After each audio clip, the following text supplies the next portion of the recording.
I didn't know anything about the Ascent going in. People recommended it, the graphics are nice, and what really attracted me to it is the camera style. I love isometric camera.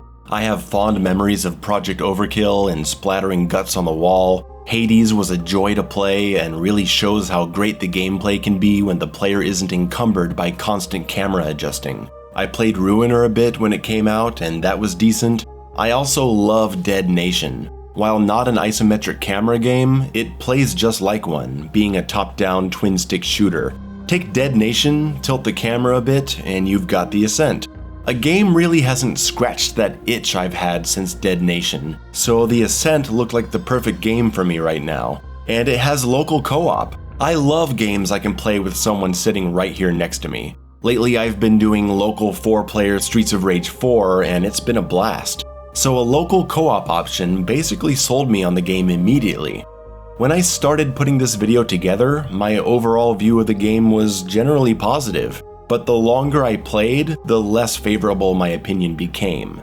I still think there's a good amount of fun to be had, and if you want to pick this game up, you'll have fun too. Especially if you're playing it on Game Pass or buying it on sale, it won't be something you regret. But the Ascent, despite its fun gunplay and beautiful art, is full of way too many frustrating design decisions and currently horrible bugs, so I can't really recommend it.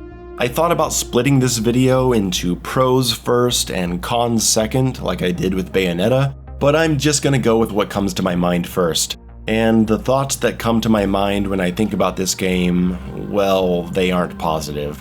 For a game that I've been playing all week and generally enjoying, there's a whole lot that I really don't like about it. I'll start by saying the music is great. The atmospheric stuff is very immersive. It has a Ghost Runner feel, which is a high compliment because I love that soundtrack.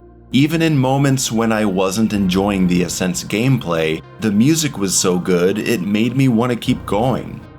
My main concern going in was the cyberpunk aesthetic. I'm not into it. I think it's played out.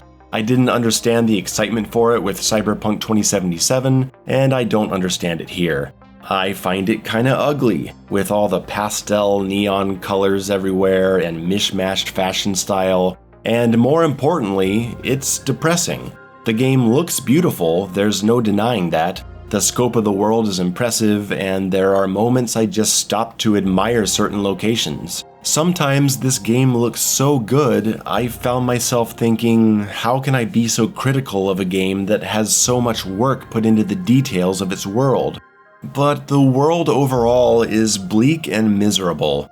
It's like Blade Runner. I like Blade Runner, I like the sequel a lot more. I love the world of those movies, but there's only so much I can take. I'm happy to watch a movie like Blade Runner and take a trip into that dark, hopeless dystopian world, but I wouldn't want to live there. That's why I don't like being in the world of this game for dozens of hours. I felt the same way about Cyberpunk 2077. Everyone in that game was angry and telling me to go screw myself, and I just didn't want to be there. I love The Road with Viggo Mortensen, but I wouldn't want to play a 20-hour video game in that world. The longer I played the Ascent, despite enjoying some of the combat, the more numb I became to it because the characters I interacted with were unlikable and rude, my character was completely empty, and most of the locations felt more or less like the same place.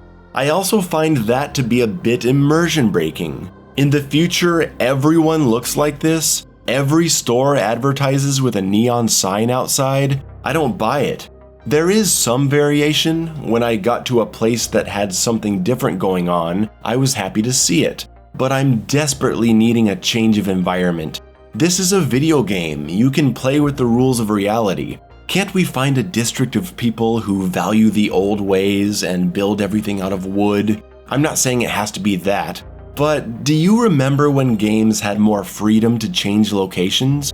In a game like Double Dragon, you could be on the street in one mission, then you're in a jungle, and then you're in a freaking pyramid. It's fun. You do eventually get to some other areas that look very different.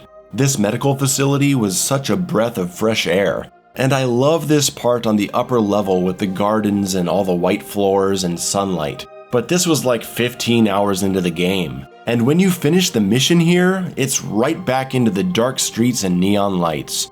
Why is it that we only visit this cool biodome area once, but we go back to the ugly underground section like 6 times? Side note, some areas are full of so much light bloom that I had to stop the game several times because I was getting a migraine from looking at the screen. Alright, I've said enough about the visuals, let's move on.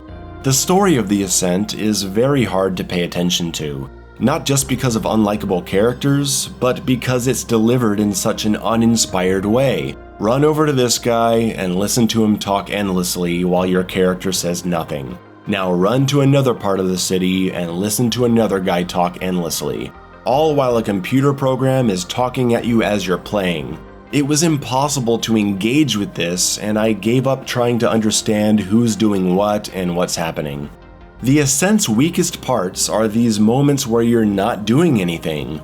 There's so much empty running around in this game, going where people tell you to go, sometimes with nothing to find and no one to fight. And you soon get leveled up enough to where most of the incidental fights as you travel are mindlessly easy. They might as well not even be there. I sincerely believe this game would have benefited from a more linear design like Dead Nation. Focus on unique environments and take me through your game. Because honestly, it got really tiring running through the same environments over and over. And when so many places look and feel the same, it gets much worse. Let's go down to the underground section, again. This ain't no Resident Evil Mansion where you're trying to figure out a giant puzzle. You're just repeatedly running through environments you've already been through, doing the same things you did last time you were here. All the repeated trips through locations, combined with all the tedious stat management and running back and forth to different stores to modify stuff, it feels like they're just trying to extend the length of the game instead of crafting engaging combat situations to keep you interested. But let's get to the gameplay, the reason I checked out this game in the first place. I've had a pretty good time playing mostly in co-op. The Ascent has a very cool mechanic where you can raise your gun to shoot over objects. You can use it to shoot over stairs as enemies are coming at you from a higher plane. Aiming this way also helps you get critical shots. And you can take cover while aiming to fire over the cover. So you get kind of a hybrid twin-stick shooter where you kite enemies in groups, but you also periodically take cover. It's a pretty fresh approach to this genre. For some reason, the laser sight is the same color for all the players in co-op, making it really confusing to see who's aiming at what when you're standing close to each other. I think there should be an option to change your laser sight color. I was really into how the game was playing at first, but after the opening level, you're put into a hub world. The dreaded hub world, where there's nothing to do but run back and forth between a bunch of stores and characters talking at you. This was a bad sign, because the downtime spent in the hub world doesn't feel earned. The combat isn't intense enough, and the exploration isn't engaging enough to warrant all the time spent in a part of the city where there's no gameplay. Enemy variety is... I guess it's alright. It would be nice if you had to be more careful when fighting these guys and learn how to deal with them when you're not powerful enough, but pretty much every fight can be approached the same way. Occasionally I'll swap out a physical damage gun for an electric damage gun, but once you've leveled up your main gun enough, it doesn't really matter. Boss battles are nothing to write home about. They exist. They are in the game. I run circles around the room until they die. Some missions have large fights which get very challenging. Sadly, it's not so much that the enemies are hard, though sometimes they are. It's more that you can't see what's happening. It's easy to lose your character in the madness or get stuck on staircases. Everything has a similar color, so you can't tell anything apart. You'll die and just think, I have no idea what just happened. In these large fights, there's a pretty cool feature where if you try to run away and let all the enemies come to you, they'll retreat back to the fight zone and heal, so you gotta engage with them the right way. I like that. Most of the guns I've tried have felt great to use. I love the shotgun, both the regular and digital versions. I love the rocket launcher, which turns enemies into mush. And my favorite gun so far is the room sweeper. a 60-round rapid-fire machine gun that feels so satisfying to use. And it sounds awesome. It reminds me of the assault rifles from Aliens.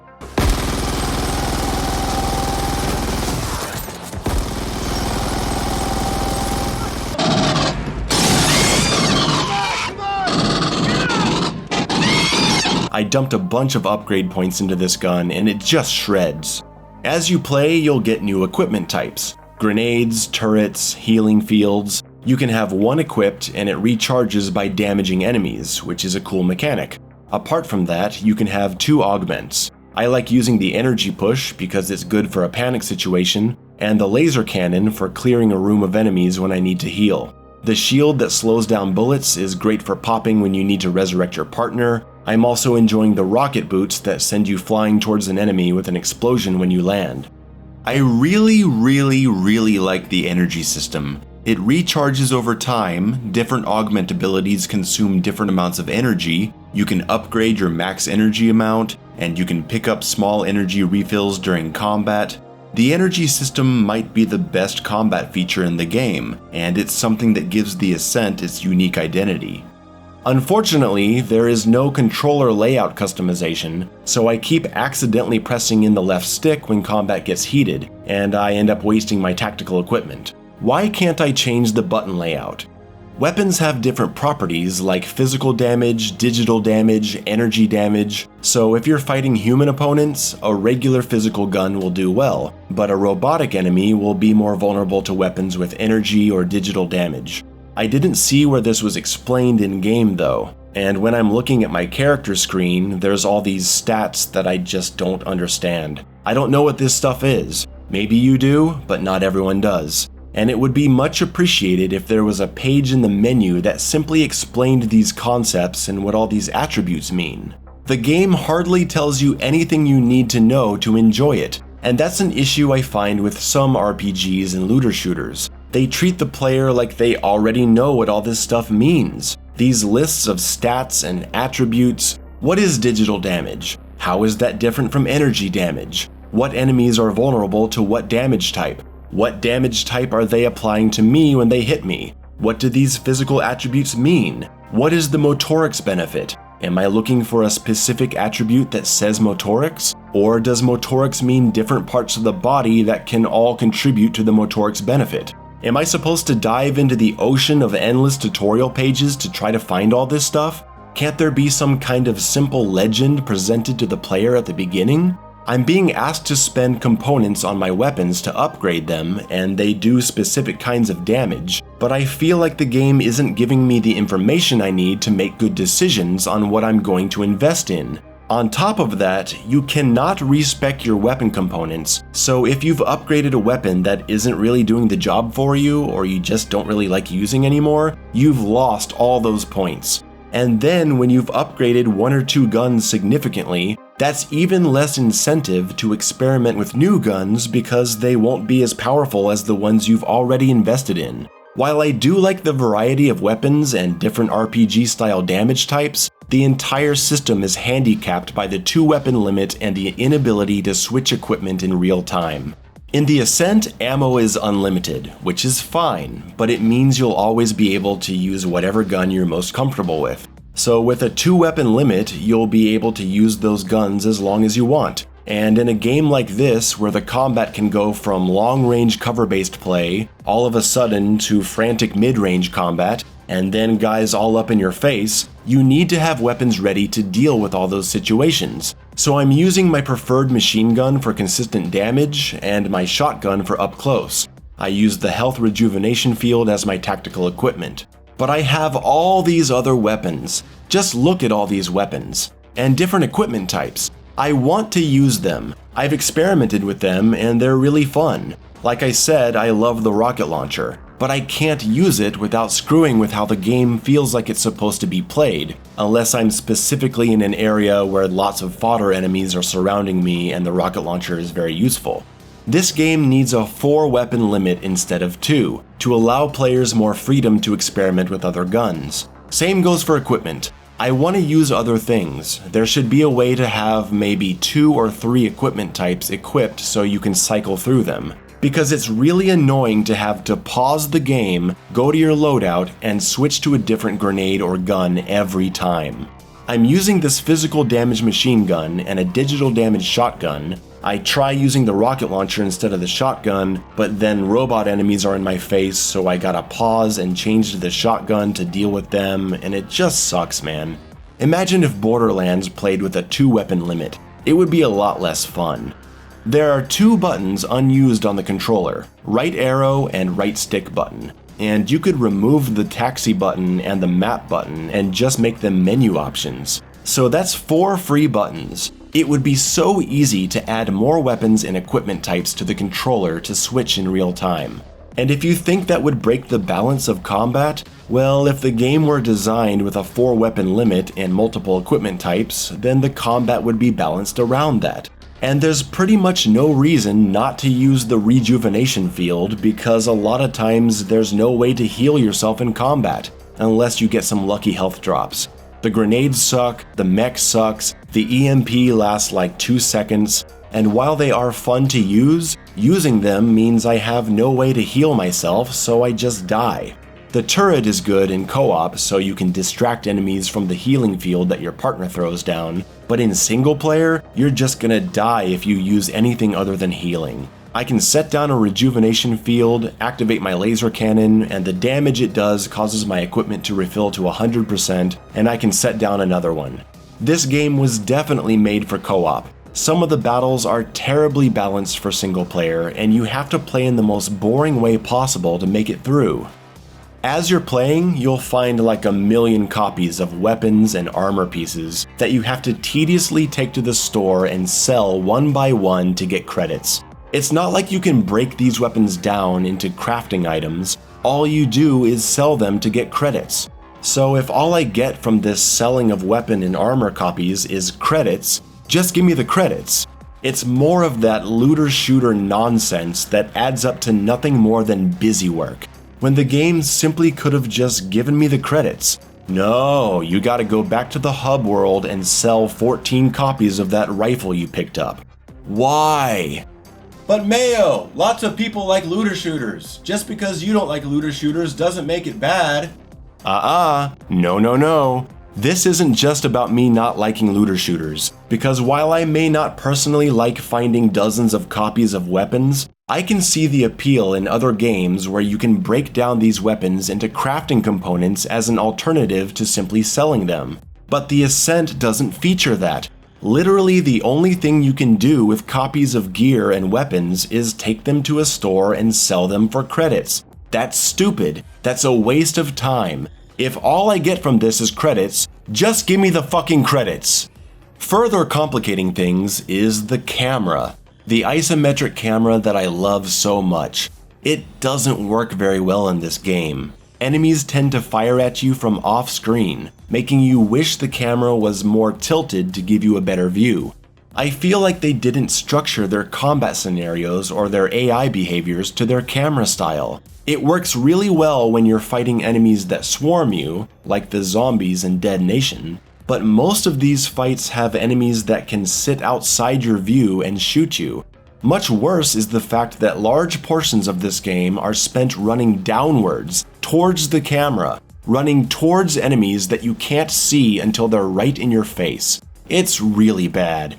The map shows that enemies are there off-screen, but you can't see what kind of enemies they are, or if they're hiding behind cover, so you can't make any kind of decision on your approach. You just gotta run in blindly and then scramble. The camera is capable of moving. It moves all the time. Why is the camera not shifting its angle towards the direction of the mission? This angle right here is how the game should have looked, pushing forward with a clear view of the action, because the enemies of this game don't work that well in a pure isometric camera style, especially when moving downwards. Geometry regularly causes problems, like getting stuck on stairs or little pieces of things, objects obscured by walls. It really sucks to die that way.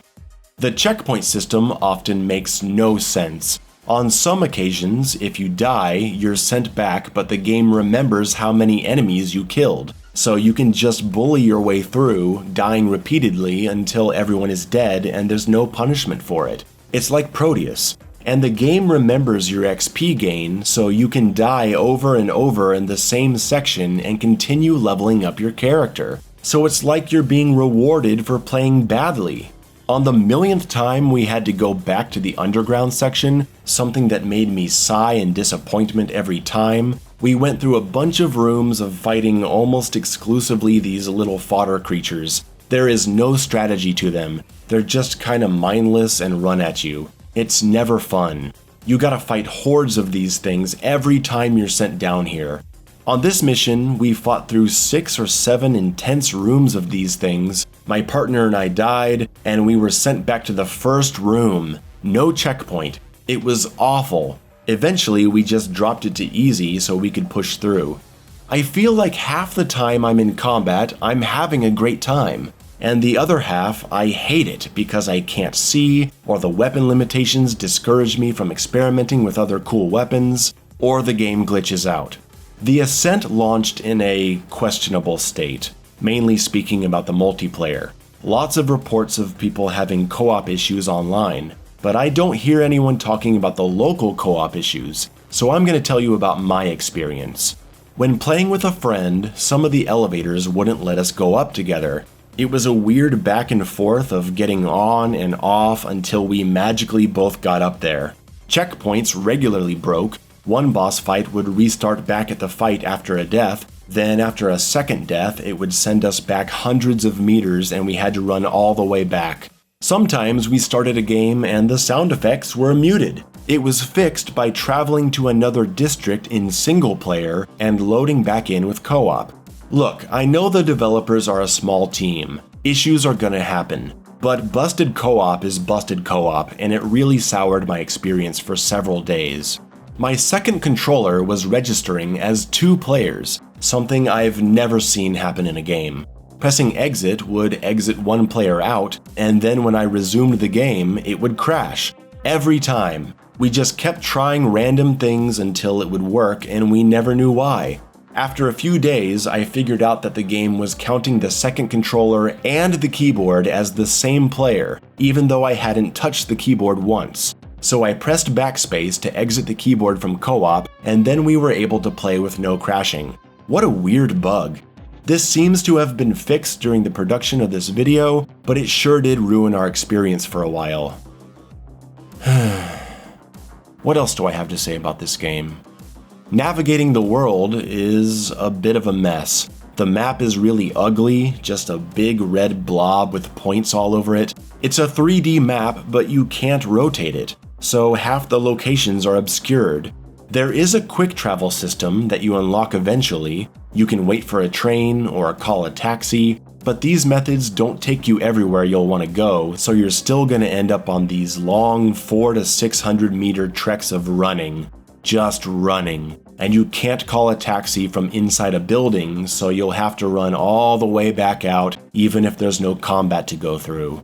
And there doesn't seem to be any kind of impact on the world you inhabit. You can kill a bunch of civilians in one area, and right next to it, everyone is just going about their business. Your AI partner repeatedly tells you to stop killing civilians, but I haven't seen a single consequence. No police presence, or civilians with guns attacking you, or people running from you in fear, no hired killers trying to collect you as a bounty. Apparently, the only consequence to killing civilians is the AI incessantly annoying you, telling you to stop. Jesus, this game is a mess. But I kept playing it. Not in a hate play kind of way like Resident Evil Village, where I was trying to understand why I hated it so much. I'm playing the Ascent because I find moments that are really enjoyable. Even if the environments bore me, they're pretty to look at and continue to impress me. Even if the combat and camera can be frustrating, I like the guns and powers and how they work together. The Ascent is a great idea for a game, but ironically, the design choices they made to make it a large, expansive game are the very things that limit it so badly. They just had to make it a looter shooter instead of a straightforward game with great replay value. That's really disappointing, because the combat design is really fun, and the camera problems could be solved. My last experience with this game was ultimately one of raging frustration. My partner and I made it through that terrible underground section with horribly placed checkpoints, and we arrived at the final mission of the game. It was hard. Sometimes it took 9 or 10 attempts to get through a single room. We are playing on hard, and the checkpoints are after maybe 3 or 4 big fights, so we were being sent back a lot. We made it through the whole level and arrived at the final challenge of the game. I turned on my recording software to get a clip of the action, and when I turned it off and went back to the game, it froze. I desperately tried to continue, but we couldn't, so I had to quit out and resume the co-op save. But the game loaded us back at the beginning of the mission. Not at the last checkpoint, no, several checkpoints back, at the beginning of the mission, losing over an hour of progress, and that's when I said no, fuck this game, I am done. I was pacing back and forth in my room, absolutely furious. I haven't been this pissed off in a long time. I just can't take it anymore, and that was the last straw. That was the experience that led me to say that I can't recommend this game. I know a lot of people love it, they must have had a very different experience than the one I had. That's it, that's the end of the video. Check out my store if you want to buy some merch and support my channel. I'm gonna go back to playing Streets of Rage 4.